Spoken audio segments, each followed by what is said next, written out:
Mr. President. Senator from New Hampshire.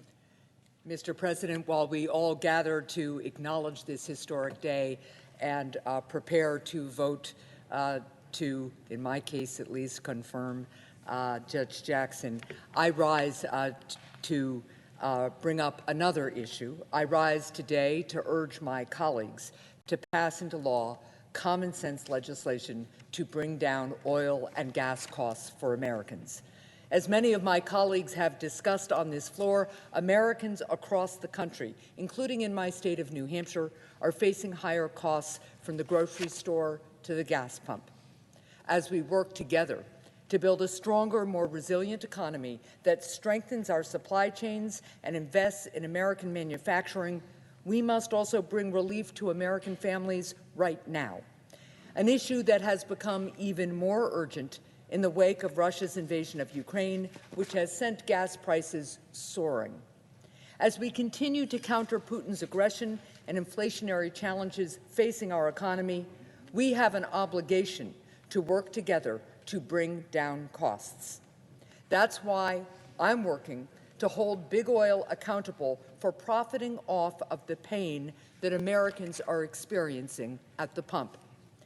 And that's why I've pushed the administration to release oil from the Strategic Petroleum Reserve, an action I was glad to see the administration take again just last week.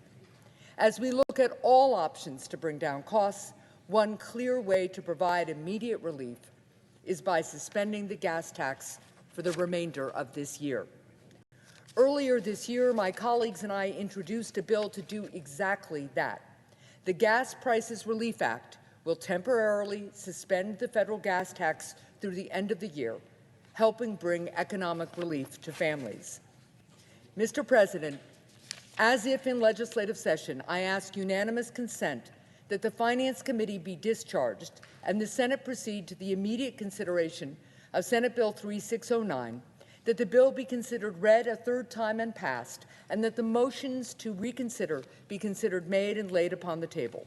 Is there objection? Mr. President, reserving the right to object.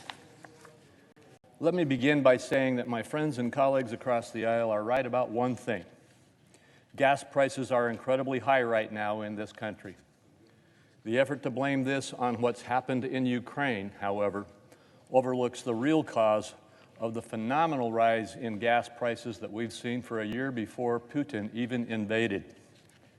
Definitely, the invasion did increase pressure on gas prices, but the problem is that this administration's policies have dramatically reduced the supply in the United States, and Americans across this country know how supply and demand impacts price. The gas tax holiday that is now being proposed is not a solution. It is a political gimmick that would not stop skyrocketing gas prices or inflation. In fact, Larry Summers said in a Wall Street Journal podcast, "I think a gas tax idea is saved only by its triviality from being one of the worst public policy ideas of the decade. It will have little effect over any reasonable horizon on prices. It will be counterproductive from an environmental point of view. It is the ultimate policy gimmick." Rather than accept responsibility for 14 months of reckless spending or the more than 40% increase in gas prices that had already occurred before the Russian invasion, Democrats want to blame higher gas prices on the Russian invasion or corporate greed. They also want to ignore the consequences of their relentless attacks on the American oil and gas industry, the administration's overly bureaucratic permit and regulatory process for domestic energy production, and the misguided policy decisions like canceling the Keystone XL pipeline. The solution to rising gas prices is not a tax holiday, which would offer little relief but threaten infrastructure investments and worsen our national debt situation. Nor is the solution a tax on American companies who increase their production of oil and gas to try to help us become more energy independent. Nor is it stimulus checks, which have the potential, as the past ones have, to increase gas prices even further and push inflation even higher. Nor is it to encourage other hostile regimes to produce more oil. The only lasting solution to our current problems is to bolster American oil and gas production to replace not only Russian imports, but to facilitate exports to support our allies and end their dependence on Russia. Indeed, I, along with a number of my Republican colleagues, have sponsored proposals to enhance U.S. energy independence and undo many of President Biden's misguided energy policies. Republicans believe we can and should be doing more to unleash America's domestic energy potential, reduce reliance on volatile foreign actors like Russia, and deliver cost savings to middle-class families across the country.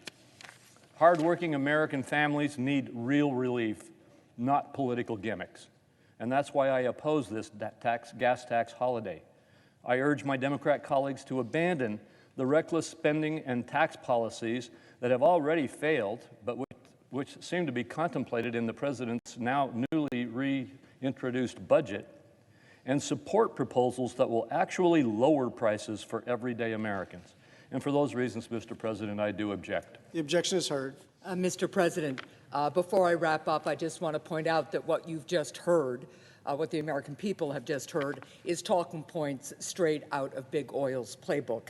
A gas tax holiday is a common sense solution that would provide immediate relief for Granite Staters and Americans all over the country. Big Oil holds thousands of unused permits at their fingertips that they could use right now to increase supply.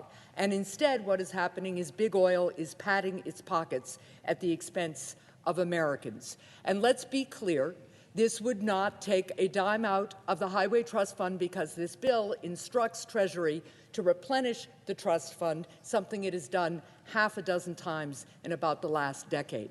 This is something that has bipartisan support across the country. Democratic and Republican governors, Democratic and Republican legislatures are moving to suspend their gas taxes. This is something we could do right now to help American families balance their budgets and make ends meet.